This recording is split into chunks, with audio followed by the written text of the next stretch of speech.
সমিতির সভাপতির কাছে বারবার এই বিষয়টি তুলে ধরবার চেষ্টা করলেন।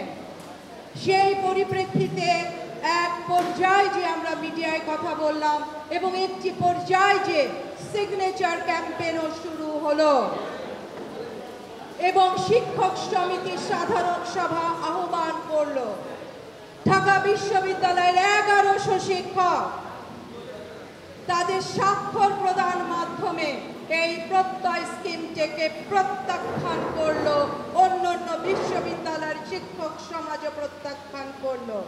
শিক্ষক সমিতির সাধারণ সভায় এই বিশ্ববিদ্যালয়ের মর্যাদাবান মেধাবী প্রজ্ঞাবান শিক্ষকেরা তাদের দাবি, তাদের মনোবেদনা, তাদের অবস্থানকে সুস্পষ্টভাবে তুলে ধরলেন এবং আমাদেরকে অর্থাৎ শিক্ষক সমিতিকে বিপুল সমর্থন এবং ম্যান্ডেট প্রদান করলেন সর্বাত্মক আন্দোলনের দিকে এগিয়ে যাওয়ার জন্য।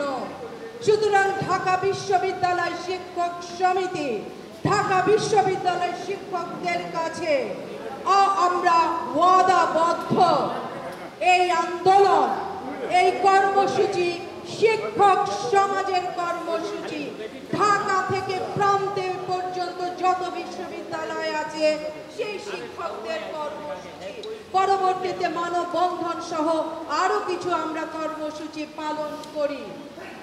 শুধু তাই নয়, এই সমস্ত স্বাক্ষর কর্মসূচির পাশাপাশি যেহেতু নানা ধরনের বক্তব্য পত্র পত্রিকায় প্রিন্ট মিডিয়ায় চলে এলো, আমরা শিক্ষক সমিতির পক্ষ থেকে 5 সদস্য বিশিষ্ট একটি কমিটি করে দিলাম, যেখানে ঢাকা বিশ্ববিদ্যালয়ের অর্থনীতিবিদের যারা প্রথিতযশা অর্থনীতিবিদ এবং অর্থনীতি বিভাগের সম্মানিত চেয়ারপারসন সহ 3 জন শিক্ষক এবং বিজনেস স্কুলের 2 জন শিক্ষককে নিয়ে এই কমিটি করা হলো।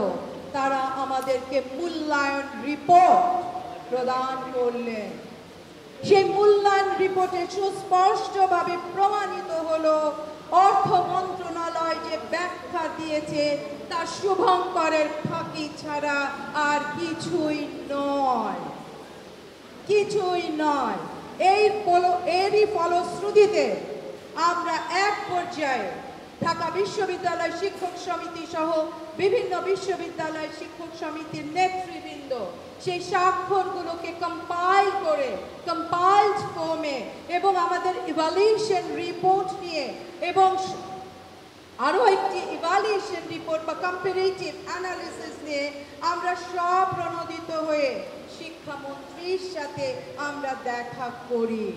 আমরা আমাদের সেই কম্পাইল যে সিগনেচারগুলো আছে আমরা সেটা কম্পাইলড ফর্মে ওনার কাছে হস্তান্তর করি। আমাদের ইভালুয়েশন রিপোর্টটি আমি শিক্ষক সমিতি ঢাকা বিশ্ববিদ্যালয়ের শিক্ষক সমিতির পক্ষ থেকে নিজে তার কাছে উপস্থাপন করি। তিনি আমাদের বক্তব্য ধৈর্য সহকারে শোনেন এবং কম্পারেটিভ অ্যানালিসিসটিকে আমরা তার সামনে তুলে ধরি। যেই কারণে আপনারা দেখেছেন গতকাল শিক্ষামন্ত্রী বলেছেন আমাদের সাথে এক ধরনের একটি আলাপ হয়েছিল, সত্য, কিন্তু এর পরবর্তীতে আর কোনো ধরনের আলাপচারিতা হয়নি বা অর্থ মন্ত্রণালয় থেকেও আমাদের সাথে কোনো টেবিল টক ডায়ালগ ডিসকাশনে যাওয়া হয়নি।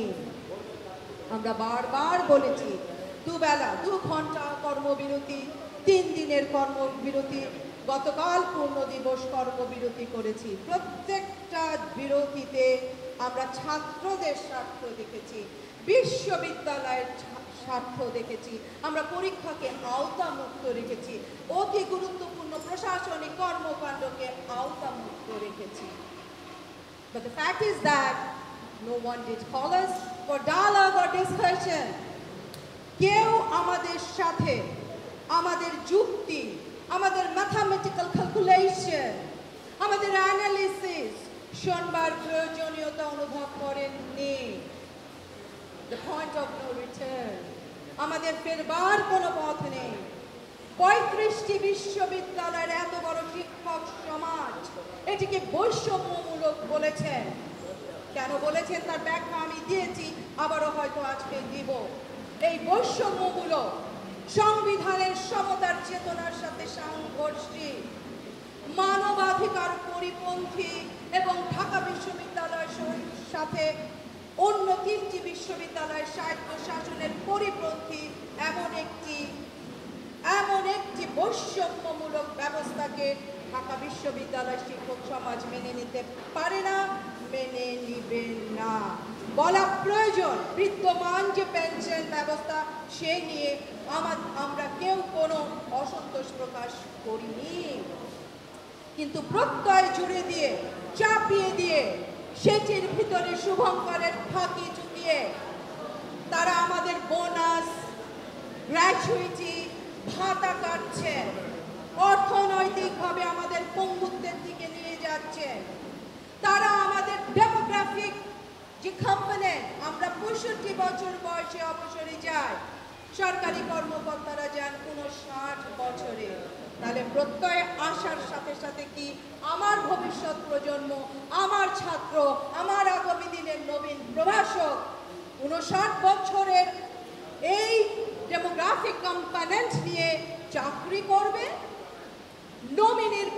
নমিনির কি ব্যবস্থা আছে তার কোনো ব্যাখ্যা নাই। আজকে বিদ্যমান স্কিমে আমার পেনশন আমার নমিনি পাবেন, প্রত্যয় সেটি উচ্চ কিংবা সংকুচিত। বর্তমান বিদ্যমান স্কিমে আমরা কতটুকুই বা পাই? খুবই স্বল্প। আমরা জেনেই আসি, মেধাবী প্রজ্ঞাবান গুণীরা স্বল্প বেতনে চাকরি জেনেই আসেন।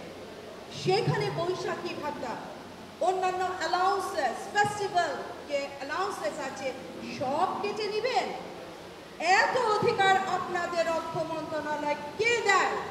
এখন বলছেন CPF, collective and contributory provident fund, সেটিও কেটে নেবেন? সব কাটবেন? কাটতে কাটতে কোথায় নিয়ে যাবেন? সেই প্রশ্ন আজকে বিরাট প্রশ্ন। সুতরাং বারবার বলছি, এটি একটি ডিসক্রিমিনেটরি বা বৈষম্যমূলক, হঠকারিতামূলক, আসলে এটি বিশ্ববিদ্যালয়কে দমনের একটি অপচেষ্টা, মেধাশূন্য করার অপচেষ্টা। আমাদের যে ভবিষ্যৎ যে প্রজন্ম নিয়ে মাননীয় প্রধানমন্ত্রী স্মার্ট বাংলাদেশ গড়ার স্বপ্নের কথা বলেন, সেটিকে ব্যাহত করার অপচেষ্টা। ঢাকা বিশ্ববিদ্যালয় সহ প্রতিটি বিশ্ববিদ্যালয় কি চমৎকারভাবে একাডেমিক কার্যক্রম চলছিল। তাহলে কারা কোন উদ্দেশ্যে এইরকম একটি প্রত্যয় চাপিয়ে দিয়ে বিশ্ববিদ্যালয়কে অস্থিতিশীল করছেন? কিভাবে সারা 35টি বিশ্ববিদ্যালয়কে অসন্তোষ তৈরি করছেন? হাজার হাজার ছাত্রের ভবিষ্যৎ, শত শত পরীক্ষা, সিলেবাস, আমি নিজেও চেয়েছেন, তাহলে কি হবে? এর দায় কে নিবে? এর দায় শিক্ষক সমাজ নিবেন না, এর দায় ঢাকা বিশ্ববিদ্যালয় শিক্ষক সমিতি নিবে না। এর দায় নিতে হবে ওই অর্থ মন্ত্রণালয়ের সাথে যারা দুর্বিসন্ধিমূলক ভাবে আমাদেরকে আজকে রাজপথে নামিয়ে আনছেন, তাদেরকে নিতে হবে। আমরা এই দায় নিব না, বক্তব্য পরিষ্কার। আরেকটি কথা বলতে চাই, আমাদের এই আন্দোলনে দল, মত, নারী, পুরুষ, ধর্ম, বর্ণ নির্বিশেষে সকলে আমাদের সাথে আছেন। আমরা মাননীয় প্রধানমন্ত্রীর লোক, আমরা বঙ্গবন্ধুর আদর্শকে ধারণ করি। মাননীয় প্রধানমন্ত্রী বলেছেন, তোমরা আমাকে বিচ্ছিন্ন করো না। কারা মাননীয় প্রধানমন্ত্রীকে বিচ্ছিন্ন করতে চায়? কারা মাননীয় প্রধানমন্ত্রীকে শিক্ষক সমাজ থেকে বিচ্ছিন্ন করতে চায়?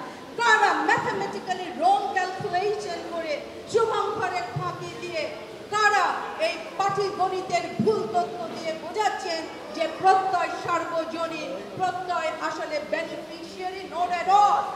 প্রত্যয় কোনোভাবে সর্বজনীন নয়, প্রত্যয় কোনোভাবে বিশ্ববিদ্যালয় শিক্ষকদের জন্য কোনো সুফল আনবে না, এটি কোনোভাবে সুরক্ষা বলয় নয়। আমি এই কথা কটি বলে আমি বললাম, আপনারা অনেক মিডিয়া পাচ্ছেন। একই সাথে আমি আজকে আপনারা সকলেই জানেন ঢাকা বিশ্ববিদ্যালয় দিবস। আমি আমার অন্তরের অন্তঃস্থল থেকে এই বিশ্ববিদ্যালয় দিবসে শিক্ষক সমিতির পক্ষ থেকে শুভেচ্ছা জানাচ্ছি। ঢাকা বিশ্ববিদ্যালয় আমাদের প্রাণ স্পন্দনের জায়গা, ঢাকা বিশ্ববিদ্যালয় আমাদের অক্সিজেন দিবার জায়গা। এই ঢাকা বিশ্ববিদ্যালয়কে আমরা ভালোবাসি। ঢাকা বিশ্ববিদ্যালয় এগিয়ে যা, এই শুভেচ্ছা বাণী রইল। এবং সকলে আমাদের প্রশাসন থেকে শুরু করে আমাদের সকলে এই আন্দোলনের সাথে আছেন। আমি সবাইকে আবারও শুভেচ্ছা জানাচ্ছি এবং আমি অত্যন্ত আনন্দিত, আমার মনটি আজকে ভরে গেছে। এখানে আমাদের অত্যন্ত প্রাজ্ঞ একজন প্রবীণ শিক্ষক, রিটায়ার্ড শিক্ষক প্রফেসর নুরুর রহমান উপস্থিত আছেন। আজকে তিনি আমাদের সাথে এসে আমাদের প্রতি সমর্থন জ্ঞাপন করেছেন। আমি এই কথাটি বললাম। আমরা এখন ছোট ছোট করে আমাদের যারা আছেন তারা কেউ বক্তব্য দিতে চান তারা বক্তব্য রাখবেন। আমি সকলকে বিনয়ের সাথে বলবো খুব সংক্ষিপ্ত আকারে বলবেন যদি আছে। আমি প্রথমে বক্তব্য দানের জন্য আহ্বান করছি শিক্ষক সমিতির সাবেক সাধারণ সম্পাদক, মহাখালী বিজ্ঞান ও প্রযুক্তি বিশ্ববিদ্যালয়ের সাবেক উপাচার্য অধ্যাপক ডক্টর ওহিদুজ্জামান। সময় খুবই সংক্ষিপ্ত।